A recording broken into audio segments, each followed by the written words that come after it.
Olá, meu nobre amigo, como você está? Hoje, no Nedcast, uma convidada especial, Priscila Bezerra. Eu já quero te agradecer, Priscila, pela sua presença, a sua disponibilidade. Quando eu falei com a Priscila, eu falei assim, Priscila, eu queria que você viesse até a nossa sala, gravasse, e ela na mesma hora topou. Eu sou muito grata às pessoas assim que atendem já de imediato. Eu sei que você tem uma agenda muito corrida, ela está aqui em Fortaleza para participar do AME, Impermeabilização, que irá acontecer hoje. Provavelmente vocês vão ver esse vídeo só depois do evento que já tiver acontecido. Mas eu quero agradecer a sua presença de coração. Seja muito bem-vinda ao Ceará e você está convidada para vir outras vezes. Para passear, claro. E eu quero que você se apresente, por favor, Priscila. Manu, obrigada pelo convite. Obrigada por me receber tão bem. Cheguei aqui, tinha comes e bebes, café, tudo muito bem servido. Então, agradeço o convite, Manu. Agradeço também por ter aberto, né, o seu escritório, o seu espaço, porque nossa casa, né, algo sagrado. Que a energia vem junto. Verdade. A gente tem que escolher a dedo as pessoas, né, que você traz para o seu ambiente. Tanto a nossa casa, porque aqui é a minha segunda casa, exato. Como o nosso escritório. Exato. E Fortaleza é maravilhoso. Maravilhoso. É minha segunda vez aqui a trabalho. Eu ainda não tive a oportunidade de poder vir com calma para desfrutar das coisas maravilhosas e praias lindas que nós temos aqui, mas eu voltarei com a família. Já lhe convidei para quando você vier a próxima vez trazer sua família e conhecer uma praia maravilhosa que nós temos aqui, que todas as vezes que eu posto no meu Instagram, o pessoal diz, Manoel, onde é que fica isso? Só que a gente não conta, né? É segredo. Boa. Descobrir. Boa. Mas, enfim, parabéns aí pela sua trajetória. Muito obrigada. E é um prazer estar aqui. Agora, me apresentando, eu sou a Priscila Bezerra, sou engenheira civil e especialista em impermeabilização. Toda a minha trajetória dentro da engenharia foi desenvolvida, né, nesse segmento. Então, eu comecei numa empresa que executava os serviços de impermeabilização lá de São Paulo. Fiquei 4 anos nessa empresa trabalhando com obras de alto padrão. Então, tudo que você pode imaginar de diferente que nós temos na impermeabilização, em 2010 a gente já usava. Então, hoje, algumas pessoas estão começando a conhecer sobre membrana de poliuretano, manta PVC, manta TPO. Isso a gente já usava em 2010, porque a obra de alto padrão acaba tendo uma arquitetura diferente, uma exigência, outro nível, revestimento diferente, enfim. Então, eu conhecia a impermeabilização com métodos de impermeabilização tecnológicos. Sim. Depois que eu trabalhei 4 anos nessa empresa, eu fui para uma outra empresa também em São Paulo, só que atendia a área de impermeabilização para obras prediais. Sim. E aí foi um choque de realidade, porque é o menor custo, é o menor prazo, é totalmente diferente da obra de alto padrão. Para mim foi muito bom, porque eu pude sair da minha bolha, eu pude conhecer outro universo, pude conhecer outros sistemas, outras realidades. Aprendi muito. Depois de 5 anos nessa empresa que executava impermeabilização em obras prediais, eu fui para uma fábrica de impermeabilizante. E também me profissionalizei ainda mais, porque todo o meu conhecimento até então era empírico. Sim. Eu sei que faz assim dá certo, eu sei que faz assim dá errado. Sem dados científicos, sem ensaios, sem entendimento de norma, prática. Quando eu chego na fábrica de impermeabilizante, aí eu começo a estudar sobre norma, eu começo a estudar sobre ensaios, eu começo a estudar sobre desempenho de material. Então, um universo, de novo, foi aberto dentro da minha mente, porque eu comecei a esmiuçar muito mais materiais impermeabilizantes. Muito bem, e aí, depois de 13 anos atuando nessa linha de tempo que eu comentei, me veio ali uma frustração. Por quê? Sou mulher. Nesse intervalo eu fiz uma pós em impermeabilização também, né? Mas aí vamos lá, eu sou mulher, mãe de 2 crianças, dediquei a minha carreira para impermeabilização e estava nessa fábrica que eu comentei, e estava há alguns anos nessa fábrica, eu já tinha conquistado a minha autoridade lá dentro. O que você já faz? No começo você se dedica bastante para depois conseguir... Não, ok, ela tem potencial. Então, já tinha chegado nesse nível dentro da fábrica, porém não tinha perspectiva de crescimento. Não tinha ali, é uma empresa pequena, eu já tinha alcançado o máximo da empresa em crescimento profissional. E a minha vida é movida a desafios. Eu tenho uma inquietude muito grande, que zona de conforto para mim é desconfortável. E sem querer me achar, sem demagogia. É uma inquietude minha. Nem sei se isso é saudável, se não é saudável, mas é a realidade. Então, quando as coisas estão muito calmas, muito fáceis, eu arrumo um problema. Entre aspas. Mais um desafio.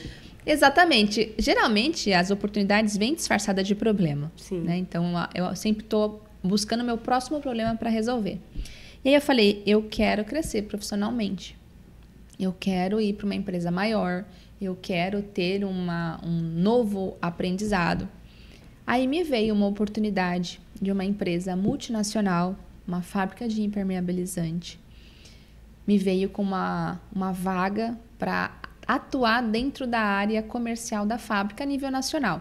Eu já estava na área comercial da fábrica a nível nacional, só que de uma pequena empresa. Sim. Eu iria agora para uma empresa maior. Realização daquele sonho que eu estava naquele momento, né? Marquei uma entrevista com um diretor dessa empresa. Meu marido, por ser muito parceiro, me levou. Era num shopping. Um bate-papo ali inicial, né? A gente foi num café, então ficou eu e esse diretor conversando sobre a vaga, né? Esse foi o intuito.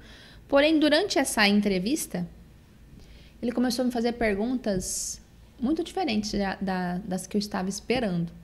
Então, não eram perguntas para entender o meu momento profissional, ou para entender a minha carreira, ou para entender a minha, como é que se diz?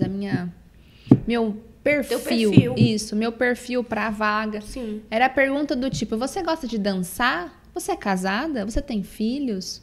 Você gosta de viajar? Perguntas muito mais para o âmbito íntimo do que para o âmbito profissional. Eu comecei a ficar muito incomodada. E eu falei, eu quero começar a conversar sobre a vaga. Quero informações sobre a vaga. Ele falou, não se preocupa, você já passou. Aquilo me fez um mal muito grande. Eu fiquei extremamente desconfortável e interrompi a entrevista. E aí me encontrei com meu marido, que ele estava próximo, porém não com a gente, estava visualizando. Ele falou, o que aconteceu? Falei, eu estou muito mal, não quero falar disso agora. Aí depois contei para ele, eu falei, olha, não me senti bem nessa entrevista. Ali foi do tipo, se você sair comigo, você está empregada. E eu nunca precisei na minha vida passar por isso. Mas, infelizmente, é uma realidade que nós temos hoje em dia, né? Continuei na empresa que eu estava, porém, eu falei, eu quero esse desafio novo. E se o mercado não me dá uma oportunidade, eu vou criar a minha oportunidade. Então, eu falei, eu quero empreender. Antes disso, eu recebo uma ligação dessa mesma fábrica, de um outro diretor, querendo marcar uma entrevista comigo de novo. Eu falei, olha, agradeço, mas eu já passei por um processo seletivo com vocês, eu não gostei, e agora eu tô com outros planos. Processo seletivo você passou? Sim. Não existiu nenhum processo seletivo até então, esse está acontecendo agora. Ou seja, realmente não foi uma entrevista de trabalho. Mas, enfim, isso foi importantíssimo para eu tomar coragem de empreender. Eu falar, ok, o mercado não me dá oportunidade, o mercado não me abre uma porta, eu vou criar a minha porta. Sentei com meu marido, que ele é estrategista de mercado, ele tem uma expertise muito grande com negócios, ele é diretor de uma empresa de engenharia espanhola, então toda a operação no Brasil ele que cuida. Então vai contratar uma equipe, ele tem que fazer plano de negócios. Vai expandir para um mercado novo, ele tem que fazer plano de negócio. Então tudo na vida dele é plano de negócio. Sentei e falei com ele, eu preciso e quero empreender. Ele, tá bom, vamos fazer um plano de negócio. Ele começou a desenhar comigo. A princípio eu falei, pode perguntar o que você quiser, que eu manjo muito desse mercado. Aí ele começou a fazer um monte de perguntas que eu não sabia responder. E ele do teu lado e só descobriu depois, né? Que tu precisava dele pra te ajudar, né? Sim, sim. E aí ele começou a perguntar qual que era o tamanho do mercado. Ah, não sei, vamos pesquisar. Aí pesquisamos o tamanho do mercado. Qual que é o seu diferencial? Aí lascou, foi tudo, né?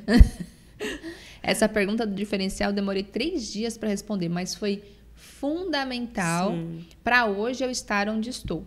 Porque a gente precisa saber o que nos diferencia da concorrência. Porque a concorrência nem sempre é ruim. Acho que é o principal. Essa sua pergunta e essa sua dúvida que você ficou refletindo é o principal. Qual o seu diferencial? Exato. Porque sempre vai ter empresas concorrentes. E é utopia nossa achar que os concorrentes só fazem coisa errada, né? Então, tem que ter um diferencial. Enfim, ele começou a fazer um monte de pergunta que a parte técnica eu sabia responder, A parte comercial, sobre quanto que paga, e eu também sabia responder. Quando foi para a parte estratégica, eu não sabia responder. E aí a gente começou a pesquisar, ele com a inteligência dele, eu com conhecimento da área. Enfim, desenhamos um plano de negócios para uma empresa de execução de impermeabilização. E aí, olha só que interessante, Manu. O desenho de faturamento, a projeção de faturamento, nós fizemos para o primeiro ano e depois para 5 anos. Sim. No primeiro ano, eu ia comer arroz com ovo, se eu fizesse. É mais ou menos isso.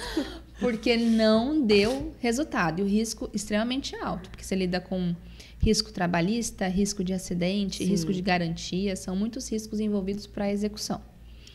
Nos próximos 5 anos, já tinha ali um fôlego financeiro, um resultado um pouco melhor. Só que eu estava empreendendo não para testar e nem para passar tempo. Eu estava empreendendo para pagar conta. Sim. Eu não tenho sponsor, não tenho padrinho. Meu marido e eu, nós temos não somos compromissos. herdeiros. Não sou herdeira. Nós temos compromissos financeiros. O meu salário naquela época, até então não tinha pedido as contas, né?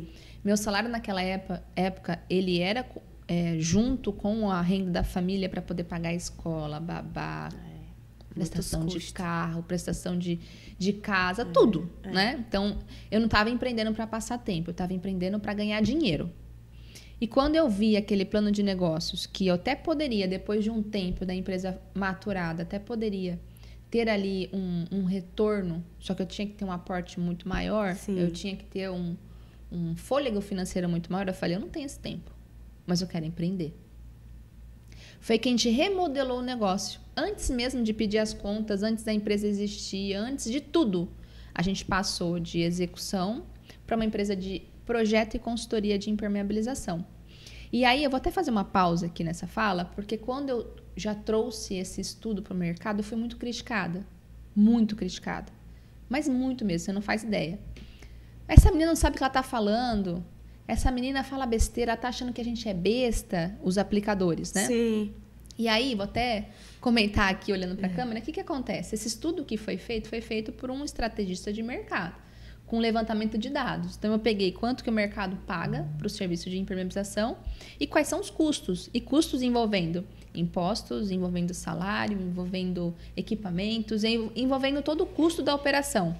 E as margens são bem justas, sim. E é por isso que, infelizmente, tem tantas empresas de execução que não conseguem pagar impostos. Eu conheço várias empresas que vão trocando de CNPJ porque vão parando de ter capacidade financeira de pagamento de imposto e tem que congelar aquele CNPJ e ir para o próximo. Esta é a realidade. E aí, quando eu fui criticada, eu tenho 2 coisas para falar. Primeira, esse estudo foi feito muito minuciosamente e o que eu falei foi, eu não tinha fôlego financeiro para passar por essa fase da arrebentação. Depois, eu também conheço empresas de execução que ganham dinheiro, mas depois que você passa por essa fase, as coisas ficam mais fluidas financeiramente falando, né? Que eu não tinha esse tempo para esperar para começar a ganhar dinheiro. E número 2, se todas as empresas que executam impermeabilização fizessem um plano de negócios, independente se a empresa já existe ou não existe, tenho certeza que a gente ia nivelar o mercado para cima, ao invés de nivelar o mercado para baixo. Porque o que acontece? Fulano faz mais barato, então eu vou cobrir. Mas será que eu sei se eu tenho capacidade de cobrir aquele orçamento? Será que eu realmente sei qual que é o custo da minha operação? E aí, Priscila, que as pessoas se perdem, né? Exato. Então, aqui fiz só uma pausa, porque toda vez que eu trago esse assunto, eu provoco muita gente. Sim. Mas o intuito não é dizer você está fazendo errado, o intuito é simplesmente profissionalizar o nosso setor de mão de obra, elevar o mercado para cima, para a gente saber quanto custa a nossa operação e daí sim montar a nossa precificação. Isso é muito importante. E ter uma assertividade na hora de passar uma proposta, né? Exato. Porque a gente lida com cifras muito altas na execução. Diferente de projeto e consultoria, a gente lida com cifras muito altas. Você vai executar, por exemplo, lá em São Paulo, a nossa ordem de grandeza é a cada uma torre 400, 500 mil reais de impermeabilização. Se o empreendimento tem 2 torres, vai para 1 milhão. É um dinheiro muito alto, mas quando você vai ver realmente a margem de contribuição, quando você vai ver quanto que sobra para você, eita, será que vale tanto a pena assim? Será que eu cobrei certo? Então, eu fiz essa pausa, só para, em primeiro lugar, dizer que a gente deve profissionalizar a nossa estratégia de mercado de impermeabilização. E segundo, se eu tivesse mais capital, eu conseguiria passar por essa fase de arrebentação e depois ter um faturamento diferenciado. Não era a minha realidade, tudo bem? Eu também fui criticada por outros projetistas que disseram, você está falando isso? Você vai trazer muito concorrente para a nossa área, você está dizendo que ganha muito dinheiro em projeto. Então, a gente precisa justificar. Muito bem, não deu certo perante a minha realidade, aquela projeção de faturamento, a gente remodelou o negócio para projeto de consultoria. Ali eu falei, aqui o investimento é menor, o risco é menor, tem risco também, mas é um risco menor. A mão de obra é diferente. Então, você lidar com mão de obra é diferente, você lidar com mão de obra de cadista, de projetista, de fiscal de obra é diferente. Eu falei, aqui eu tenho coragem.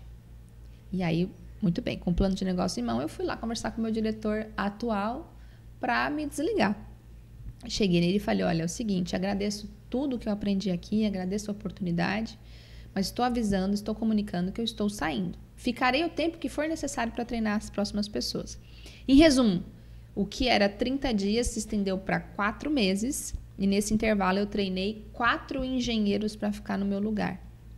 Eles entravam, a empresa não se adaptava com o perfil e demitiam. Tu passou então mais tempo, né? Então, eu passei muito mais tempo do que o combinado. Certo. Mas eu queria realmente encerrar. Sim, deixar a porta aberta, Sim, né? e hoje esse meu antigo diretor é um dos meus mentores.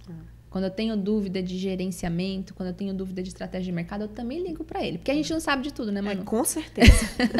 Com certeza. A gente sempre pede ajuda às pessoas que têm um conhecimento maior. Exato. E aí eu montei a Obra Seca, que é uma empresa especializada em projeto e consultoria de impermeabilização, que a gente atende o Brasil inteiro. A gente tem obras espalhadas pelo Brasil inteiro. Tem uma equipe hoje de projetistas, tenho previsão de ter uma equipe também de fiscalização. A gente já está com algumas obras de fiscalização, agora eu preciso fazer um plano de negócios para montar essa estratégia da fiscalização. Mas, enfim, resumidamente, essa é a minha trajetória dentro da impermeabilização, dentro do empreendedorismo, e foi gerada por uma frustração que eu tinha na época. Muito conhecimento. Priscila, eu quero que você responda. Priscila tem muito conhecimento na área também condominial, porque esse projeto que nós temos nesse NED, na rede, Priscila, é levar o conhecimento aos síndicos e administradores, os gestores condominiais. Porque eu noto que eles têm muita dificuldade na questão de chegar o conhecimento até eles. Então, esse quadro ele foi criado, mas para direcionar e mostrar para eles um conteúdo com qualidade na questão condominial. Então, eu quero que você responda para mim, por favor, quais são os sinais mais comuns de problemas de impermeabilização em condomínios e como os síndicos eles podem identificá-los antes que a situação piore, que tenha um dano maior. Perfeito. Então, geralmente, os síndicos eles vão atrás dos problemas de infiltração quando os moradores estão reclamando que a infiltração está manchando a pintura do carro. Ou então, tá tendo problema de infiltrações pela fachada. Sim. Né, que é muito comum aqui em Fortaleza. Nós temos muitos chamados na questão das infiltrações que são oriundas da fachada.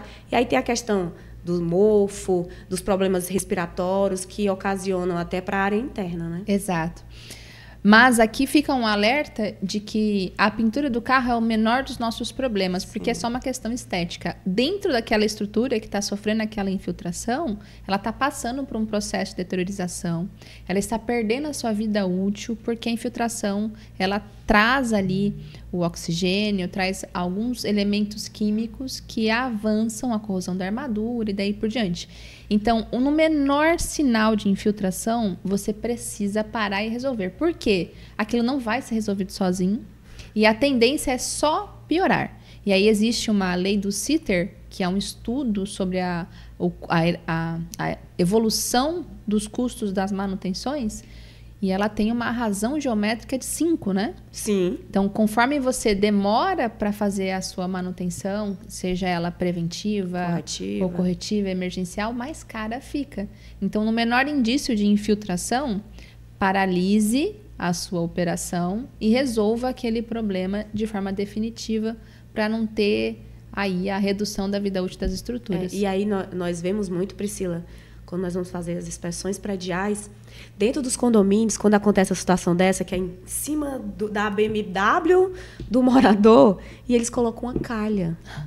A infiltração, ela vem do térreo, ela vai para o subsolo, certo? Uhum. E aí, para não manchar o condomínio, o síndico, ele realmente não toma uma providência, já não chama, não contrata um especialista para verificar e tomar uma ação corretiva. Uhum. E aí ele coloca uma calha, já vi várias vezes, coloca uma calha presa para não danificar o carro do proprietário, né, do morador. Ao invés de pensar na saúde geral da edificação, que aquela água está deteriorando aquela estrutura. Vamos para a segunda pergunta. Como a escolha correta do sistema de impermeabilização pode impactar a longevidade e o custo da manutenção de um condomínio? Perfeito. Então, o que eu comentei que a Obra Seca faz é projeto de impermeabilização. E nem todo mundo tem essa consciência da necessidade do projeto. Por quê?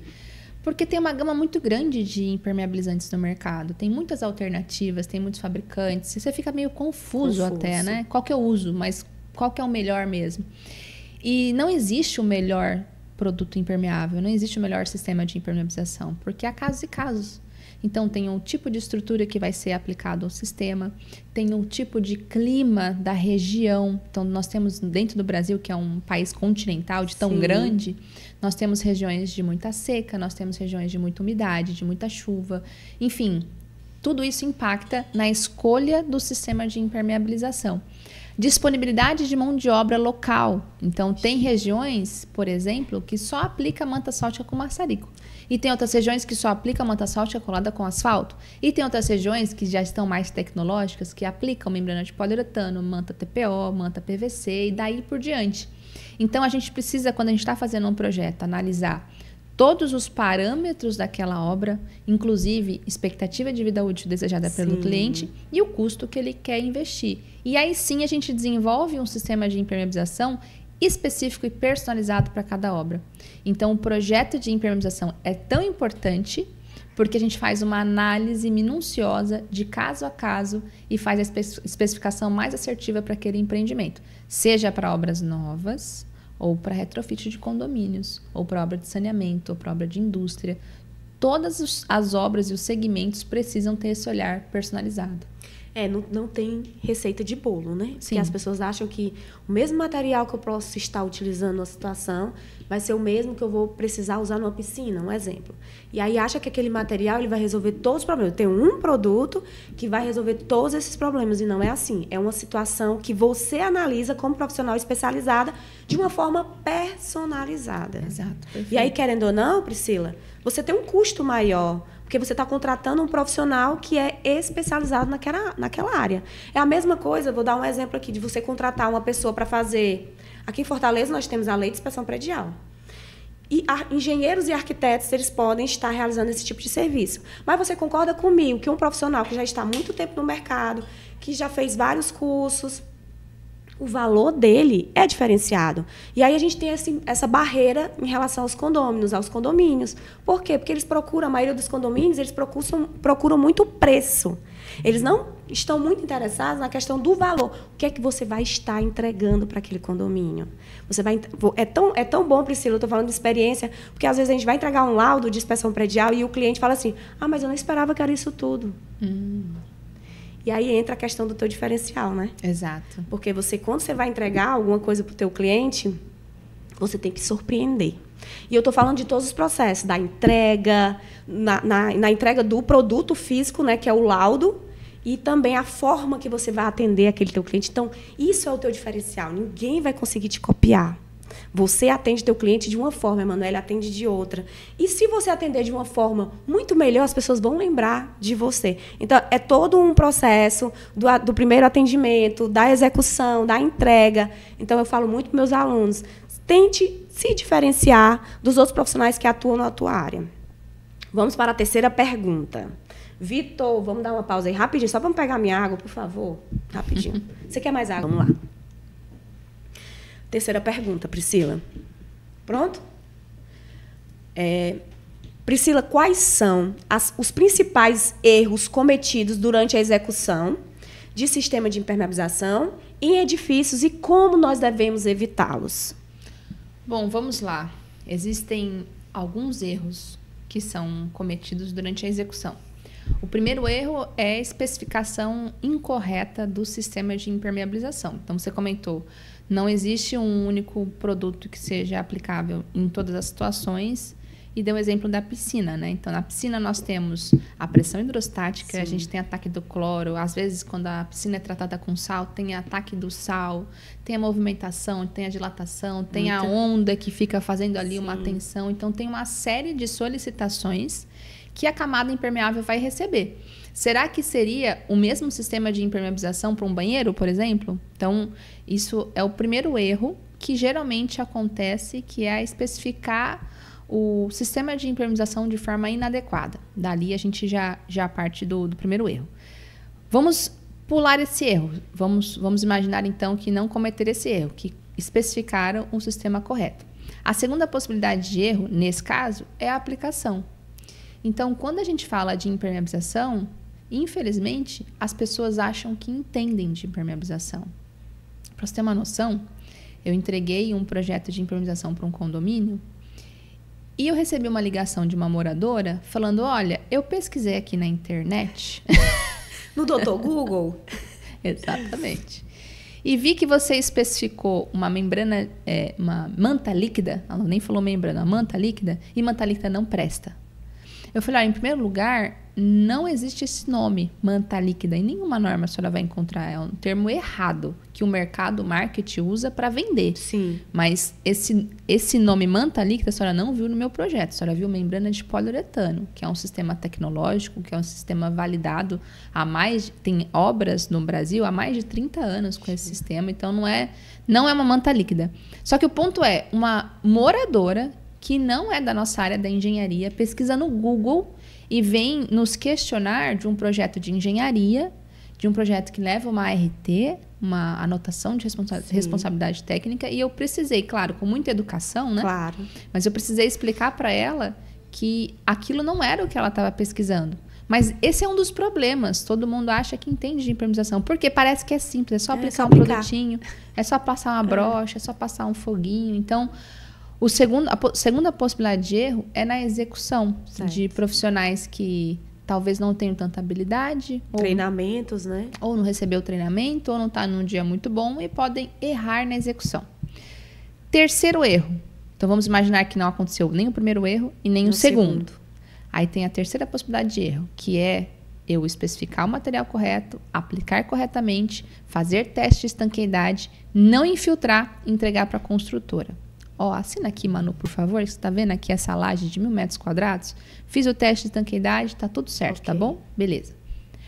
Aí vem a construtora e precisa fazer uns trabalhos na fachada. Instala um mondaime ali em cima da impermeabilização. Ou então precisa fixar um guarda-corpo. Perfura a impermeabilização para fixar o guarda-corpo. E vem várias outras disciplinas que acabam danificando aquela camada impermeável por falta de conhecimento. É a questão do uso, né, Priscila? Antes do uso. Durante a obra. Sim, durante a obra. Durante a obra. Ah, entendi. Então, a construtora ainda em execução, exato. Tu faz... Entendi. Porque a construtora, ela tem pouquíssimos funcionários. Sim. Mesmo é um mestre, um engenheiro, às vezes um outro. Tudo é terceirizado, tudo né? terceirizado. Então, vem o cara da fachada, ele quer fazer o dele. Vem o cara do forro de gesso, ele quer fazer o dele, que se dane o resto. É verdade. Vem o cara do ar-condicionado, ele quer fazer a instalação do ar-condicionado dele. Dane-se o resto. Então, nós temos uma terceira possibilidade de erro, que é gerado por terceiros durante a execução da obra. Ainda. Entendi. Agora vamos para a quarta possibilidade de erro, que foi o que você falou, que é uso. Então vamos imaginar que nós acertamos na especificação, nós acertamos na execução, a obra não danificou, entregamos aquele empreendimento para o usuário. Ele tem a responsabilidade dele, que é a manutenção. Sim. Então, quando a gente faz uma especificação de vida útil da impermeabilização, ela está vinculada a uma manutenção, que quem deve fazer é o proprietário. Vamos imaginar, então, que o proprietário não fez a manutenção ou não leu o manual de uso e operação daquela edificação. E vou dar um exemplo só. No reservatório, tem lá uma camada impermeável. Aí, durante o processo de limpeza, eles vieram com uma escova de aço, esfregaram, danificaram a impermeabilização. Então, tem essa quarta, né? Nós já estamos em quarta. São vários processos. Esse que é o ponto. Por isso que eu luto tanto pela impermeabilização, porque não é só contratar um projetista, não é só contratar uma empresa especializada, não é só comprar um bom material. A gente precisa mudar a cultura da nossa engenharia no Brasil. Todo mundo precisa ter a consciência do que é uma camada impermeável, da importância. É por isso que eu me dedico tanto para essa área. De verdade, além de amar profundamente a impermeabilização, ela transformou a minha vida, né? Mas é também porque eu vejo que as possibilidades de erro são muito grandes. Então, a gente precisa trazer esse conhecimento para todo mundo. É por isso que, além de ter a minha empresa nessa área, eu ministro aula em pós-graduação, em diversas pós, para levar esse conhecimento. Eu tenho o meu treinamento, que é o Impermeabilização 360 graus, com mais de 140 membros espalhados pelo Brasil todo, onde todos os dias a gente traz cases ali, e eles também trazem um para o outro, trocando informações. E por isso também que nas minhas mídias sociais eu trago conhecimento dessa área. E assim como eu, outros colegas também fazem isso. Sim. E tem que fazer mesmo, porque é um conhecimento que todo profissional da engenharia e da construção civil deve ter. É, correto, concordo. Muito boa sua explicação. Então, vamos lá. Penúltima pergunta. A impermeabilização, ela pode ser feita em qualquer fase da construção ou reforma, durante a execução ou reforma? E qual a importância de realizar o trabalho ainda na fase de execução da obra? Muito bem. Então, a gente pode fazer a impermeabilização em qualquer fase de obra, sim. Então, o ideal é que seja feito no nascimento dela, execução, né? Mas vamos supor que aconteceu qualquer um desses 4 erros que nós comentamos e tem infiltração. Eu posso e devo executar a impermeabilização de forma correta para resolver aquela falha de estanqueidade. Tá certo. E eu queria, última pergunta, que tecnologias ou inovações recentes você considera mais promissora para melhorar o sistema de impermeabilizações em grandes condomínios? Nós sabemos, Priscila, a gente até já tocou nesse assunto, nós temos inúmeros produtos, né, internacionais, nacionais, que prometem, certo? E eu queria que você falasse sobre essa questão das inovações. Eu sei que você viajou, fez um curso. Pessoal, a Priscila viajou, foi para a Espanha, então ela foi procurar mais conhecimento. E é muito importante nós, como profissionais, estarmos sempre nos atualizando. Sim. E aí você foi lá para a Espanha, deve ter conhecido vários outros produtos muito bons. E eu quero que você fale de algum produto que você acha que é interessante e que ainda está começando a aparecer no mercado. E o que é que você acha sobre essa utilização? Perfeito. Então, vamos, antes de falar sobre impermeabilização, falar sobre as mudanças climáticas. Sim. Que algumas pessoas ainda não se deram conta, que a gente mora dentro deste problemão que a gente está criando para a gente mesmo. Então, todos devem se preocupar com as mudanças climáticas, porque vai impactar a nossa vida, a vida dos nossos filhos, dos nossos netos. Então, isso é para ontem. E o que a gente está falando de mudanças climáticas com impermeabilização? Porque muitos impermeabilizantes, eles trazem problemas para o nosso habitat durante a produção. Então, nem vou citar aqui nomes para não ser apedrejada. Sim, claro. Mas o que eu posso dizer é que existem sistemas de impermeabilização que se preocupam bastante com a produção daqueles materiais em si e com a durabilidade, para não ter que ficar fazendo aquela impermeabilização constantemente. E quando eu fui para Barcelona fazer esse curso de impermeabilização, eu validei o que eu já tinha visto na Holanda. Sim. Então, ano passado, eu fui a passeio para a Holanda. Eu não fui a trabalho, nem fazer curso. Só que eu vi muita diferença referente a método construtivo, idade das edificações. Então, na Holanda, tem prédios de 1507, 1600 e tal. E eles colocam um número, né? Que legal. Na fachada. Não conheço a Holanda. Maravilhoso. E Holanda é um país submerso. Então, ele foi construído abaixo do nível do mar. Então, todas aquelas edificações sofrem diariamente com a intrusão da água. Sim. Só que aí você vai ver os prédios, eles têm assim a data 1604, de quando foi construído. Você fala, caraca, no Brasil a gente está projetando para 50 anos. E aqui tem prédios de 400 anos, quase 500 anos, e estão aí em pé. E aí, na Holanda, eu fui na biblioteca. A louca, né? A louca dos livros, aos livros. A louca dos livros. Eu fui na biblioteca estudar sobre a engenharia e impermeabilização de lá. E lá eu vi livros antigos falando em manta EPDM, por exemplo.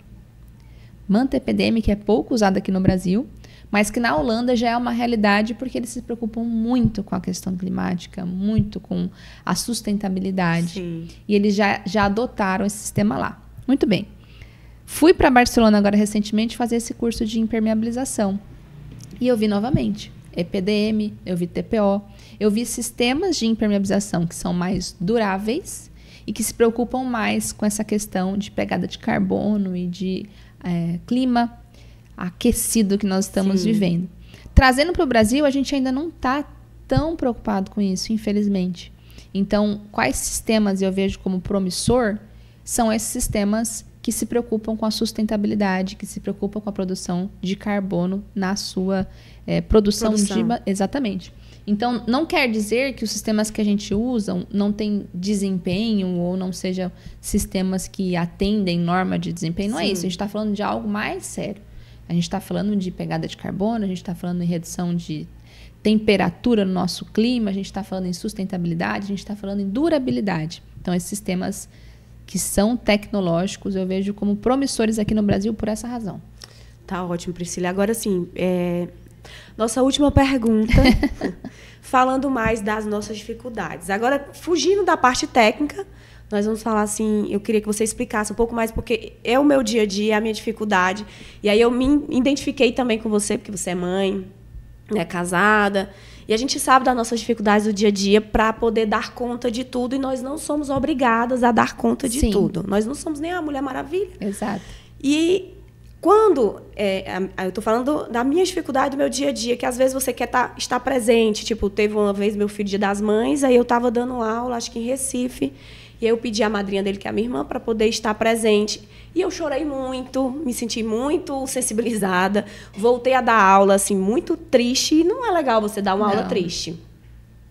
Mas é da nossa dificuldade mesmo de dar conta, de cuidar da empresa, cuidar da família. E eu quero que você fale um pouco mais da sua experiência. O meu filho, nós temos praticamente a mesma idade.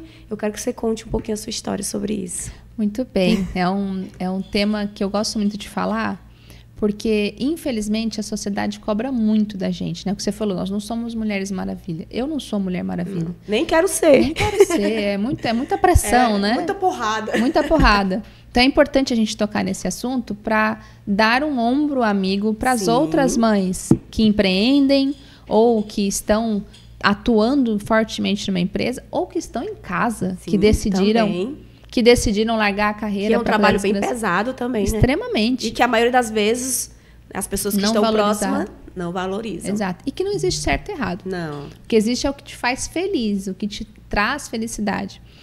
E para mim, o que me traz felicidade é, além de ser mãe, eu amo ser mãe, é uma delícia ser mãe, é uma explosão de amor que a gente não consegue nem colocar em palavras. É verdade. Mas o que me traz felicidade são os desafios. Então, eu tive um período que eu fui mãe em tempo maior, né, quase que integral, que eu não fiquei bem. Que aquilo não me fez bem. Eu amo ser mãe, mas não em tempo integral. Eu preciso ter um desafio para resolver, eu preciso ter profissão, eu preciso sair, me arrumar e sair para trabalhar. Eu tenho essa necessidade. Não, de novo, não existe certo e errado. Não. Vai ter mulher que vai falar, não, nada disso me faz bem, eu quero ficar em casa cuidando do meu filho. Eu já ouvi isso. E tá tudo bem. Tá. Para mim, Priscila, eu preciso ter essa vida de atividade, de resolver problemas, de sair, de ter o meu cartão, de ter o meu carro, de ter a minha independência financeira. Então, o que eu busco dentro da minha cabeça para conciliar e para tentar equilibrar? Porque, como a gente falou, eu fiquei 10 dias em viagem estudando em Barcelona. Estou aqui em Fortaleza, vou ficar mais 4 dias. Quando eu estou lá, próximo da minha família, eu estou na minha empresa trabalhando, às vezes estou visitando obra, então não sou mãe em período integral.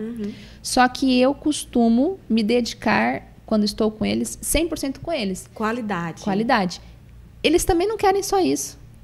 Que é muito bonito falar, quando eu estou com eles, eu estou 100%. Total. Eles não querem só isso, eles querem, os meus filhos me querem o tempo inteiro do lado deles. Mas é verdade. É isso. Só que eu não fico bem. Não é que eu não fico bem perto deles. De novo, eu fico bem quando eu sei que eu estou crescendo profissionalmente, eu sei que eu estou cuidando da minha vida, e agora eu vou me dedicar nesse final de semana, nessa noitinha, fazer uma lição de casa com meu filho. Eu fico bem para poder cuidar deles. E aí não adianta você não estar bem. Exato. Para você cuidar do seu filho. Exato. Então, a minha realidade é, se eu parar de trabalhar hoje, se eu fechar a minha empresa, se eu parar de viajar a trabalho para ser mãe em período integral, eu não vou ser uma boa mãe. Infelizmente. É feio falar isso, né? E eu sou criticada por falar isso. Mas é a minha realidade. Por que eu vou mentir? Então, para eu ser uma boa mãe, eu preciso cuidar das outras vertentes da minha vida. E aí, a sociedade nos cobra. Muito. Muito. Então, eu comentei com você antes de começar a gravar que eu cheguei aqui em Fortaleza e muitas pessoas perguntaram: quem ficou com seus filhos? Mas cadê seus filhos? Cadê seu marido? Né? Porque eu não sou na cabeça deles, uma empresária que está indo fazer uma palestra num evento, que está indo visitar uma obra em outra cidade. Não, você é uma mulher. Você não tem filho não, ô desocupada? Tem uma lavagem de roupa, como dizer aqui no Ceará? Exato. Perguntam isso pro meu marido? Óbvio que, claro não, que não. Porque a sociedade nos cobra isso, né? A sociedade nos cobra que a gente seja essa Mulher Maravilha. É verdade. Então, dentro da minha cabeça, eu tenho muito claro que para eu ser uma boa mãe, eu preciso cuidar das outras áreas da minha vida. Sim. Quando eu estou com os meus filhos, eu me dedico a eles 100%. Então, vira e mexe, eu dou uma sumida das redes sociais. Sumir das redes sociais, principalmente de final de semana. Estou com meus filhos. Às vezes eu até compartilho uma coisinha ou outra deles, sem expor muito eles. Claro. Mas é bem difícil. Geralmente eu fujo mesmo para poder me dedicar 100% a eles. E a cobrança que a sociedade me faz, geralmente quem me pergunta leva. Porque a gente tem que conscientizar as pessoas. De que cultural, né? É cultural. Só como é que muda uma cultura? Muito difícil. Muito difícil. Então, por isso que quando alguém pergunta para mim, cadê seu marido? Eu falo, cadê sua esposa? Pois é, tem que andar junto. Toma, cheiroso. Verdade. E eu, Priscila, quando eu tive o Bernardino, que eu era muito, né, sempre fui muito ativa, naquele tempo eu trabalhava em obras. Eu sempre fui engenheira de obras. E aí surgiu a pós-graduação, e aí eu fiquei na obra e comecei a empreender. Aí eu fiquei grávida, né? Tive meu filho, demorei muito tempo para ser mãe, decisão minha, porque eu preferia dar, né, espaço para minha carreira. E aí, quando ele nasceu, no primeiro ano de vida, eu larguei tudo para ser mãe. Perfeito. Porque foi opção minha, né? Eu tive meu marido para me apoiar, porque eu achava, naquele momento, que aquilo dali era muito importante para ele, o primeiro ano de vida, para criar aquele laço. Amamentei até quase um ano de vida dele. Mas eu me senti muito mal. E aí entra aquela situação que você estava relatando. O que adianta você estar mal e estar fazendo uma coisa que, tudo bem, que todo mundo cobra, que é maravilhoso, porque as pessoas, às vezes, elas endeusam, né? Endeusam a maternidade. Sim. Que a maternidade é maravilhosa e a gente sabe das nossas dificuldades, na questão de amamentar, do sono. Eu tive muita dificuldade, meu filho não dormia, né? Então, ele foi dormir depois de 2 anos de idade. E aquilo realmente me fez muito mal. E aí, só voltando para a minha rotina, que eu me senti curada. Exato. E isso não é ruim você falar, não é ruim você sentir. Porque as pessoas acham que sempre é muito maravilhoso, é maravilhoso. Você está ali exausta, gastando toda a sua energia na criação do seu filho. Meu filho hoje é integral com 1 aninho, ele entrou na escola integral. E as mães lá se despedindo, chorando, e eu dando graças a Deus. Não vou mentir, eu falo para minhas amigas, elas morrem de rir. Eu disse, gente, eu fui mãe dele durante 1 ano direto com ele. Sim. E ele com 1 aninho entrou no integral, e elas falavam assim, ó, para ele estudar, ele tinha que já saber andar, certo? O Bernardino é uma criança que ele começou a falar muito cedo, mas o andar, ele começou a andar com 1 ano e 1 mês. Então, com 1 ano e 3 meses, ele entrou na escola e eu dando glória a Deus que o menino tinha aprendido a andar, porque senão ele não ia aceitar. Uhum. E aí a gente se despedindo, as mães tudo esperando, não, ele não vai chorar não, tchau, professora, vou embora. E deu tudo certo, meu filho até hoje é integral, ele reclama, porque ele já entende. Sim. Ele fala, mãe, quando é que eu vou deixar de ser integral? Eu disse, não, quando a gente reorganizar aqui a vida. Mas é isso que eu queria dizer para as nossas, tipo, as alunas, né, que são mães também, e às vezes a gente se sente culpada por não estar presente, ou por não ser uma mãe mais ativa, podemos dizer assim. Mas isso não quer dizer que você é pior ou melhor do que qualquer outra pessoa. É aceitar e respeitar os teus limites. Claro que nós vamos ter mães que são aquelas mães, né, que vai deixar todo dia na escola, que vai pegar todo dia na escola, que faz a tarefa junto. Sim. E tá tudo bem, porque... E tá tudo bem, exato. Então, um recado para as mães que estão aqui assistindo esse podcast. Em primeiro lugar, obrigada por ter ficado aqui até agora. Porque nós, mulheres, temos que nos fortalecer, a gente tem que se apoiar. Então, o que eu tenho para te dizer é, Entenda o que te faz bem e o que te faz mal. Se te faz mal ficar no seu trabalho enquanto o seu filho está na creche, vá para sua casa, reavalie os seus gastos com a sua família e vê se não dá para você ficar em casa com o seu filho. Verdade. Porque tem mulher que sofre. Sim, tem mulher sim. que está no trabalho e a criança está na creche, ela está, meu Deus, eu queria estar com meu filho. Então isso te faz mal. Se isso te faz mal, reavalia. Tenta reduzir um pouco os gastos para você realmente ficar um período com o seu filho. Ou então para aquelas mulheres que estão dentro de casa cuidando das crianças e que estão frustradas, que é o meu caso, que foi o caso da Manu. A gente se dedicou à maternidade por um período e esse período não nos fez 100% bem, porque a gente tem esse anseio de trabalhar, de conquistar, de desafio. De estar ativa. Então, no nosso caso, a gente se sente bem e isso nos proporciona ser uma mãe melhor. Então, não tem certo e errado, mas é importante você se autoconhecer e saber o que faz bem para a sua vida e o que faz mal e ajustar. E por último, não deixa a sociedade te cobrar, não. Porque ninguém sabe o que você passa, ninguém sabe o que acontece na sua família, ninguém sabe as suas lutas, ninguém sabe as suas dores. E ninguém tem esse direito de nos criticar. Ninguém, se seu filho estiver doente, quem tem que levar no hospital é você e seu marido, você e talvez uma pessoa na sua rede de apoio, mas quem te critica não vai estar lá com você no hospital, também não vai te ajudar a pagar os seus boletos. Por isso que a gente não pode deixar a sociedade nos cobrar. A gente precisa ter o nosso autoconhecimento para a gente saber o que faz bem e o que faz mal. E quando a sociedade vier, a gente dá um chega para na sociedade. Seja aquela mulher que escolheu ficar em casa cuidando da criança, que também recebe cobrança da sociedade. Sim, com certeza. Ou aquela mulher que decidiu empreender ou que decidiu se dedicar à carreira profissional, mesmo sendo mãe. Então, por isso que é importante autoconhecimento, em primeiro lugar, para saber o que te faz bem. E segundo, não se importar com as cobranças da sociedade, porque a sociedade cobra. É verdade. E a gente, às vezes, acaba deixando, né? Deixa.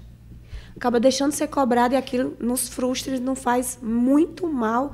E as pessoas nem imaginam a dor que ela está causando. Sim. E aí, por isso que é tão importante a gente alertar as outras mães que são empreendedoras, que são profissionais, mas que elas têm o direito de escolher. Exato. O que é que ela quer seguir? Quero ser dona de casa, quero ficar em casa cuidando do meu filho, ou quero sair para empreender e ter sucesso na carreira. Exato. Né?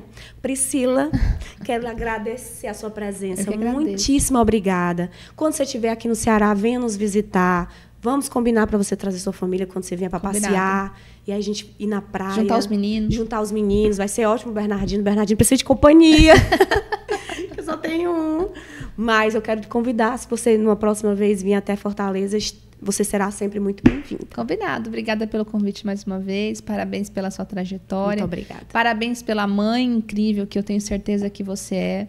Parabéns por tudo. Que tenham mais mulheres como você aí no nosso mercado. Eu quero agradecer vocês terem ficado até aqui no nosso NED na rede. Priscila, seja muito bem-vinda. De uma outra vez, quando você vier, traga seus filhos, traga sua família.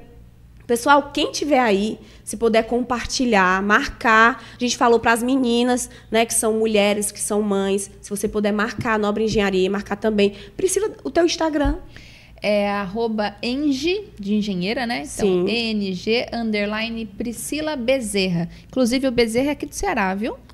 É, minha família é de Cascavel. Que legal. A nossa casa, que eu te falei lá da Casa da Praia, é bem próximo. Você atravessa o rio e chega em Cascavel. Sério, eu queria bem tanto conhecer pertinho. lá, então eu vou voltar, hein? Pois pra ficar então, nessa casa. aí você fica lá com a gente vai até Cascavel pra você conhecer algum primo, algum parente que tenha... Capaz. Que você... Tem bastante Bezerra aqui, não tem? Muito Bezerra. Meu pai é Bezerra. Aí, tá vendo? A gente Olha é parente e não sabe. Aí. Priscila, eu quero agradecer mais uma vez a sua presença, a sua disponibilidade de tempo, porque você está em Fortaleza. Eu imagino que você deve ter muitos compromissos, além do AME, que vai acontecer mais tarde. Mas todas as nossas visitas, nós entregamos uma caneta de participação, que é a NED na rede. Essas canecas, vou logo avisando, nós não vendemos, certo? É só para os participantes. É exclusivo. É exclusivo. E eu quero que você leve com muito carinho lá para São Paulo. Obrigada. E aí você toma seu café da manhã lá com o NED na rede, lembrando, assistindo a nossa gravação. Muitíssimo obrigada. Eu que agradeço pelo carinho. Muito obrigada.